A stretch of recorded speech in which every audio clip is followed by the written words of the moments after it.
Vous faites bien de nous suivre dans ce tour d'actualité sociopolitique africaine sur TOUTV Africa.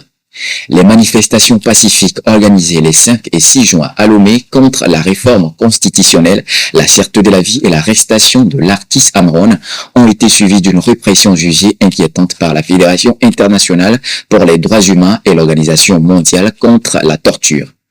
Dans un appel urgent, les deux organisations alertent sur l'arrestation arbitraire d'au moins 81 personnes, dont des défenseurs des droits humains et un mineur. Transférés dans divers commissariats, certains manifestants ont été jugés sans connaître les charges retenues contre eux.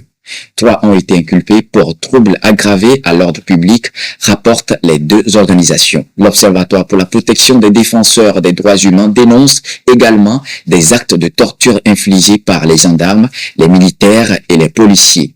Il s'agit entre autres des coups, gifles, aspersions d'eau durant la garde à vue. Des violations de procédures aussi ont été relevées, dont l'absence d'accès aux avocats et l'intimidation d'une journaliste de TV5 Monde.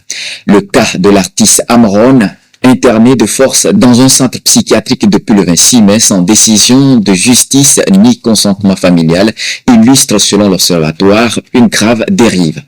L'organisation appelle à la libération des détenus, à des enquêtes sur les violences et au respect des droits fondamentaux avant de nouvelles manifestations prévues fin juin.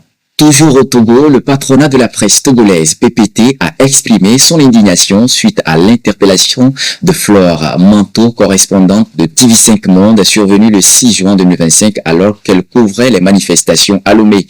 Malgré la présentation de sa carte de presse et de son accréditation officielle délivrée par la HAC, la journaliste a vu son matériel confisqué et a été contrainte de supprimer les images avant d'être relâchée.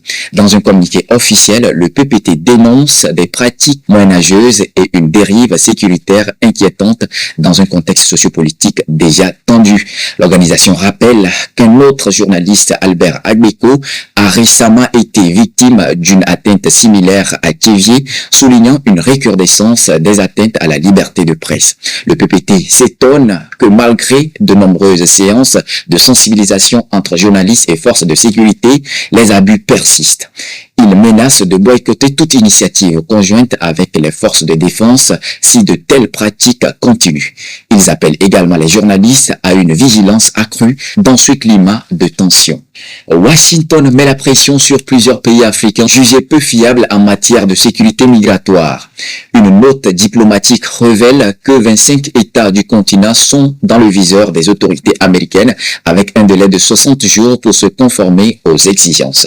Les États-Unis envisagent de renforcer considérablement leur politique migratoire en interdisant l'accès à leur territoire à des ressortissants de 36 États dont 25 pays africains.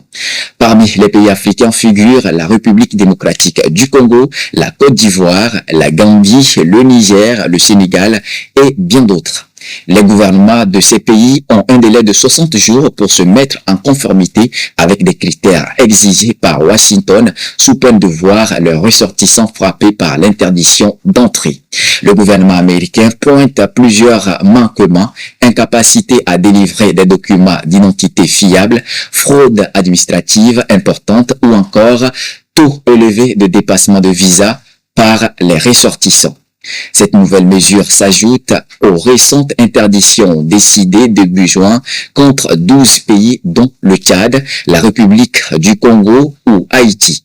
D'autres pays comme le Togo ou le Burundi font quant à eux l'objet de restrictions spécifiques. Les forces armées du Mali, du Burkina Faso et du Niger, regroupées au sein de l'Alliance des États du Sahel, AES, ont mené une vaste contre-offensive contre les groupes armés terroristes entre le 1er et le 8 juin 2025. Déclenchée après la détection d'attaques imminentes menées par des Katibas du JNIM et de l'État islamique du Grand Sahara, cette riposte militaire a ciblé plusieurs localités clés dont Boukessi, Tessi, Kidal et Menaka. Les opérations combinant forces terrestres, frappes aériennes et renseignements ont permis de neutraliser plus de 300 terroristes et détruire 5 bases ennemies et de saisir un important arsenal. À Tessi, une cinquantaine de combattants de l'État islamique du Grand Sahara, dont un chef de Katiba, a été éliminé. Des cellules dormantes ont également été démantelées.